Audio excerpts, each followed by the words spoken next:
Hi everyone, I just wanted to send a huge thank you to Autosport for continuing to support me all these years. I remember my first time, I talk about it often, in 1995 when I went to the Autosport Awards.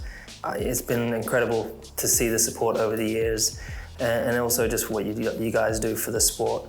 And to all the fans that have voted for me, I'm always blown away by the support that I receive, and I'm always so thankful to you all for continuing to support me through thick and thin. And so I want to say a big thank you to you all. I hope that, I know this year would have been such a difficult year for you all, but I hope that you're staying positive, and I'm wishing you happy holidays, and hoping that 2021 is a great year for you all.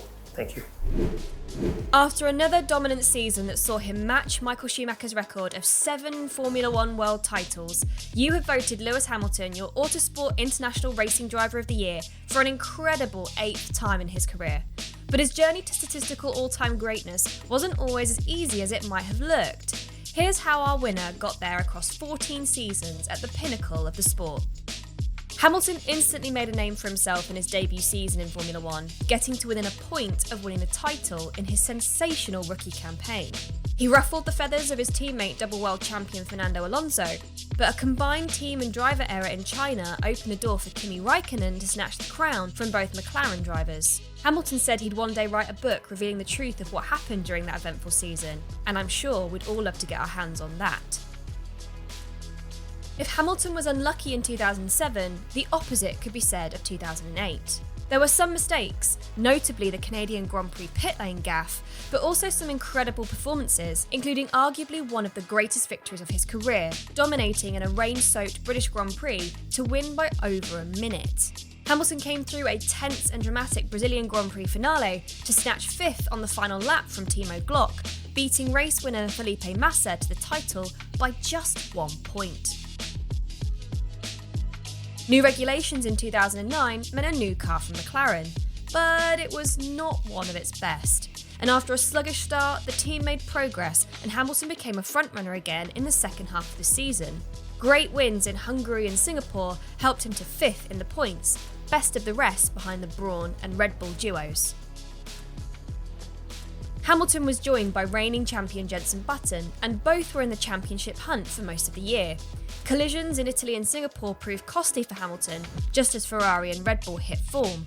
Hamilton beat Button to 4th in the table, but was 16 points behind champion Vettel. 2011 was perhaps Hamilton's least consistent season, with far too many mistakes, though he did show his pace and win 3 races. A much happier Jenson Button put Hamilton in the shade and finished as runner-up, 3 spots ahead of Lewis, but the domination of Vettel and the Red Bull RB7 meant that there was only ever going to be one champion. 2012 and Lewis was back on form, and the McLaren MP4-27 was fast enough to take the fight to Red Bull. But 5 retirements, none of which were Hamilton's fault, derailed his title bid and contributed to his decision to head to Mercedes. 4 wins and 4th in the points was poor reward. Hamilton's first year with Mercedes was tricky. The W04 was fast, but often ate its tyres in races, and established Mercedes driver Nico Rosberg proved a tough teammate, winning 2 races. Nevertheless, Hamilton brilliantly won the Hungarian Grand Prix and finished 2 spots ahead of Rosberg in the drivers' standings. 2014 marked the beginning of Mercedes' domination as F1's turbo hybrid era got underway. Such was the W05's advantage that only Hamilton and Rosberg were in title contention, and Lewis won the day, despite the ridiculous double points finale taking the fight to the wire.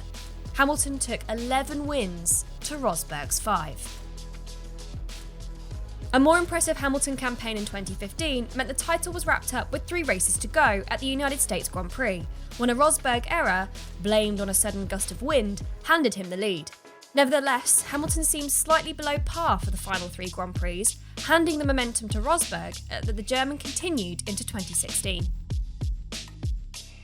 A hungry Rosberg, some poor starts by Hamilton, and unfortunate reliability at key moments were enough to swing the points race in 2016 in Nico's favour. Hamilton won the last 4 races of the season, but it wasn't enough. Rosberg won the title by 5 points, and many say it was this title loss that led to the absolute domination of Lewis Hamilton in the seasons to follow. Ferrari stepped up to challenge Mercedes in 2017 as F1 introduced faster machines. The W08 proved a bit of a diva, but in the second half of the season, Hamilton stepped it up a gear. A canny win at Spa was the first of a hat-trick, and Ferrari self-destructed, leaving Hamilton to secure the title in Mexico with 2 rounds to go.